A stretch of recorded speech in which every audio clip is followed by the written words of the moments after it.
Hello and welcome back to What Is. Today we're blasting off into one of the most thrilling, tense and utterly mind-boggling periods in human history, the space race. Imagine a world gripped by the Cold War paranoia, where two global superpowers, the United States and the Soviet Union, weren't just flexing their muscles on Earth, but they were literally vying for supremacy in the stars. It wasn't just about reaching orbit or landing on the moon. It was about proving who had the better ideology, the better technology, and ultimately, who was the superior superpower. So buckle up, because we're about to explore what was the space race and why did these superpowers compete. The roots of the race, Cold War and V2. To really understand the space race, we have to rewind a little bit, back to the immediate aftermath of World War II. The world was a mess, but a new kind of conflict was simmering, the Cold War. It was a clash of ideologies, communism versus capitalism, fought not with direct military confrontation, but with espionage, proxy wars, propaganda, and crucially, a technological arms race. And at the heart of this early technological push, rockets. Specifically, the German V2 rocket. Developed by Nazi Germany, it was the world's first long-range guided ballistic missile. Pretty terrifying, right? But also incredibly inspiring for what it could become. As the war ended, both the US and the Soviet Union scrambled to grab as much of Nazi Germany's rocket technology, and more importantly, its scientists as they could. Think of it as a cosmic yard sale, but instead of dusty antiques, they were snatching up blueprints for the future. The US got Werner von Braun, a brilliant but controversial German rocket engineer, and his team, through Operation Paperclip. The Soviets, meanwhile, scooped up what was left and began their own intensive research back home, led by their chief designer, Sergei Korolev, a man whose existence was a state secret for decades. This, my friends, is the stealthy starting gun for the space race. Why the competition? Ideology, prestige, and power. So why did they care so much about space? It wasn't just a scientific project. Oh no, it was far more profound. First off, ideology. For the Soviets, putting something or someone in space first would be a monumental triumph for communism, demonstrating the superiority of their centrally planned scientific and industrial system. For the Americans, success in space would underscore the power of democracy, free enterprise, and individual innovation. Space became the ultimate scoreboard for political philosophy. Then there was national prestige. Being the first to achieve a major space milestone was like winning the Olympic gold medal, the Nobel Prize, and the world's largest popularity contest all rolled into one. It generated immense national pride and respect on the global stage. Crucially, there were massive military implications. Rockets powerful enough to launch satellites or humans into orbit were essentially the same technology needed to deliver nuclear warheads across continents.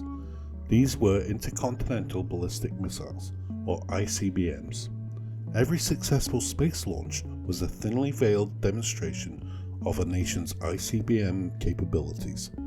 So the race for space was deeply intertwined with the nuclear arms race. Finally, scientific curiosity and the sheer human drive to explore certainly played a role.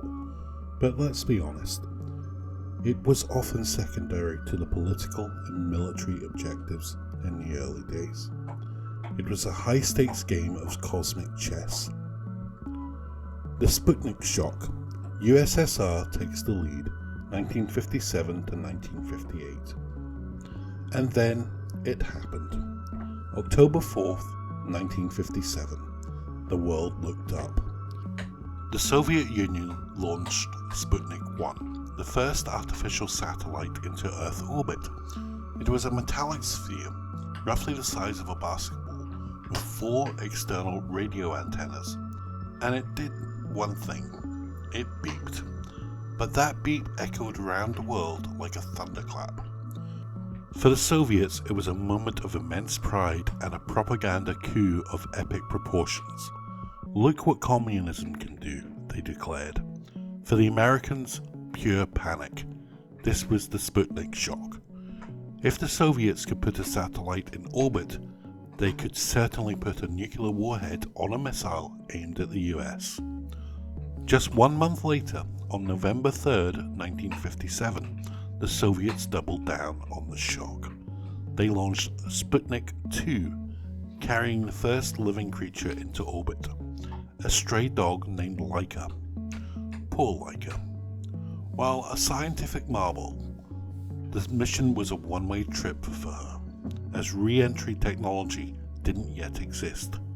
A bittersweet milestone, but another PR win for the USSR. The US scrambled. Their early attempts were, let's say, less than spectacular. Their Vanguard TV-3 rocket, intended for their first satellite, infamously exploded on the launch pad in December 1957, earning the nickname Flopnik or Kaputnik from the press. Ouch. But America picked itself up. Under the leadership of von Braun, they successfully launched Explorer 1 on January 31st, 1958. It was smaller, less impressive visually, but carried scientific instruments that discovered the Van Allen radiation belts, a significant scientific discovery. They were officially in the race, even if they were lagging. The immediate response to Sputnik's shock led to the creation of the National Aeronautics and Space Administration, NASA, in July 1958, consolidating various civilian space efforts. The race was on, and the stakes were higher than ever. Humans in Space, Yuri and Alan, 1961. As the 1960s began, the focus shifted from satellites to humans. Who would be the first person in space? Both nations poured immense resources into their manned space programs. Once again, the Soviets took the lead. On the 12th of April, 1961, a Soviet cosmonaut named Yuri Gagarin became the first human to journey into outer space. Aboard his Vostok 1 capsule, he completed 1 orbit of Earth, speaking the now famous words, "Poyekali, let's go." He reported back that Earth is blue, it's magnificent, wonderful. Gagarin was an instant global celebrity, a symbol of Soviet triumph. The US was stunned again. The headlines screamed, the world watched in awe. America, desperate to catch up, launched its own astronaut, Alan Shepard, into space just 3 weeks later on May 5th, 1961, aboard the Freedom 7 capsule. It was a suborbital flight, meaning he went up and came back down without orbiting Earth. Still a massive achievement, making him the first American in space, but it was nowhere near the orbital feat of Gagarin. It was like competing in a marathon and only getting to run a sprint. This was the backdrop for a truly iconic moment in the space race.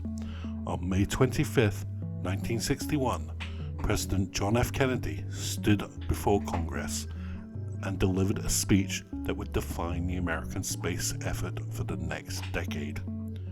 He didn't just suggest a goal, he laid down a gauntlet.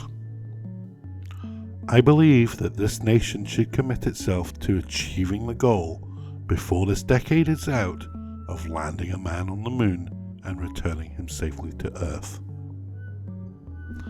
Landing a man on the moon before the decade was out. That was a truly audacious goal. At the time, the US had barely put a man into a suborbital hop, and Kennedy was talking about a round trip to the moon. It was a bold, almost reckless declaration, but it united the nation and set the course for the rest of the space race. The race to the moon, Gemini and Apollo. Kennedy's challenge ignited a furious effort within NASA. The Gemini program, followed by Project Mercury, was crucial. It focused on developing the techniques needed for lunar missions. Rendezvous and docking in orbit, spacewalks, and extended stays in space.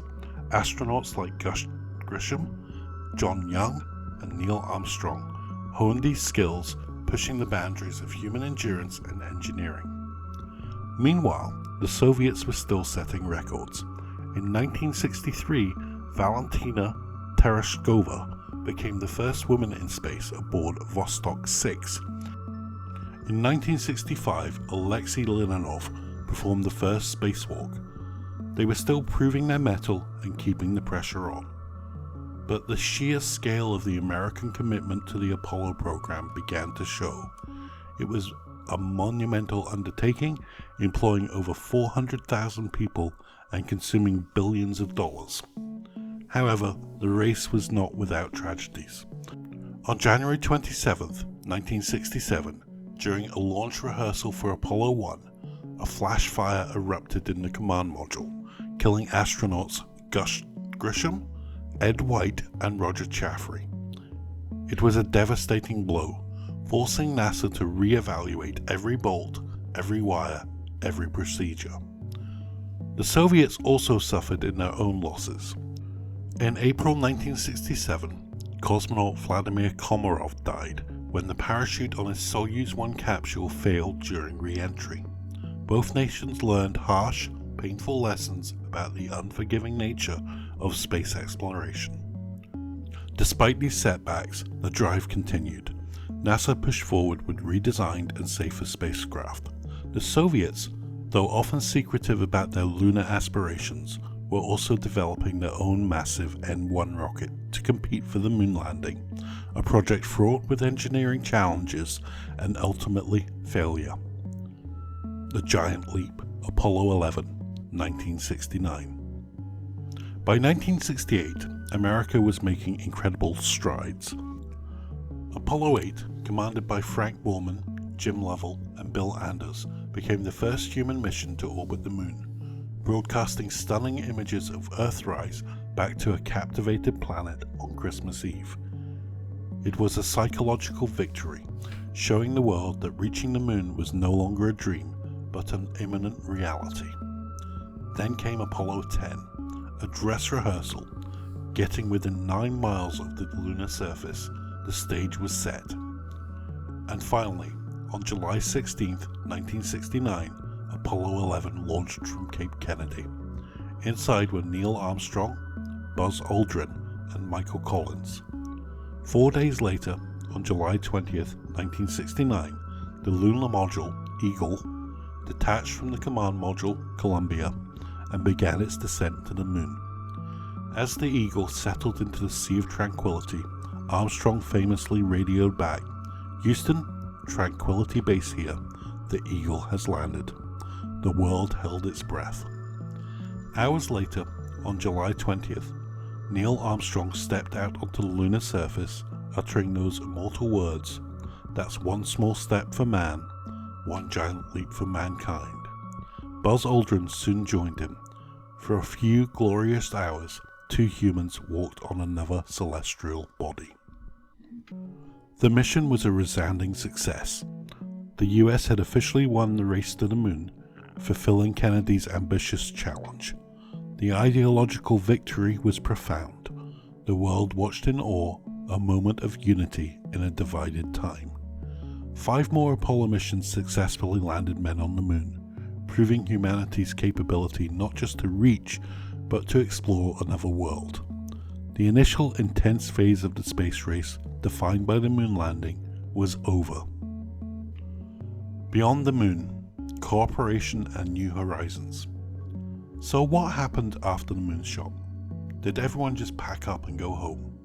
Not exactly. The fierce competition began to mellow into a new era of cooperation, perhaps realizing that space was too vast and too expensive for any one nation to conquer alone. A symbolic moment of this new spirit was the Apollo-Soyuz test project in 1975. American astronauts and Soviet cosmonauts docked their spacecraft in orbit, shook hands through an open hatch, and exchanged flags and gifts. It was a handshake in space, a powerful message of détente during the Cold War. Both nations continued to push boundaries. The US developed the Space Shuttle program, a reusable spacecraft that ferried astronauts and satellites into orbit for 30 years. The Soviets meanwhile focused on long-duration space stations like Mir, conducting pioneering research on how humans could live and work in space for extended periods. The collapse of the Soviet Union in 1991 didn't end space exploration. It transformed it. The ultimate symbol of international cooperation emerged. The International Space Station, or ISS, a collaborative effort between the US, Russia, Europe, Japan, and Canada. The ISS has been continuously inhabited for over 2 decades, a testament to what humanity can achieve when it works together. It became less about the race between two superpowers and more about the shared journey for all. The modern space race, commercialization, and new players. Today the space race has evolved dramatically. It's no longer just between nations, but between nations and private companies. Companies like SpaceX, Blue Origin, and Virgin Galactic are pioneering commercial spaceflight, making space more accessible and, dare I say, a little more fashionable. We're seeing new players emerge on the global stage. China, India, and the United Arab Emirates are making significant strides in space exploration, with lunar missions, Mars rovers, and ambitious future plans. China, for instance, has its own space station and is actively pursuing its own crewed lunar missions. The goals have expanded too. We're not just aiming for the moon anymore. Mars is the new horizon. NASA's Artemis program aims to return humans to the moon, including the first woman and person of color, as a stepping stone to eventually sending astronauts to Mars. The race today is less about beating someone and more about pushing the boundaries of what is possible, with a healthy dose of competition and collaboration. The motivations are similar: national prestige, technological advancement, and potential economic gain through space mining or tourism, but the landscape is far more diverse and complex. So what is the space race? It was a nearly 20-year ideological and technological showdown between two global superpowers, fueled by the Cold War tensions and the burning desire to be the first in the ultimate frontier. It pushed humanity to incredible heights, led to unimaginable innovations, and showed us both the best and sometimes the most tragic aspects of our ambition. From a beeping satellite to humanity's first steps on the moon, and now to a future where we dream of colonizing Mars, the legacy of the space race continues to inspire us. It taught us that with enough drive, integrity, and a little bit of healthy competition, we can truly reach for the stars. What do you think was the most incredible moment of the space race? Let us know in the comments below. Don't forget to like this video, subscribe to What Is for more deep dives into fascinating topics, and hit that notification bell so you don't miss our next adventure. Thanks for watching, and we'll see you next time.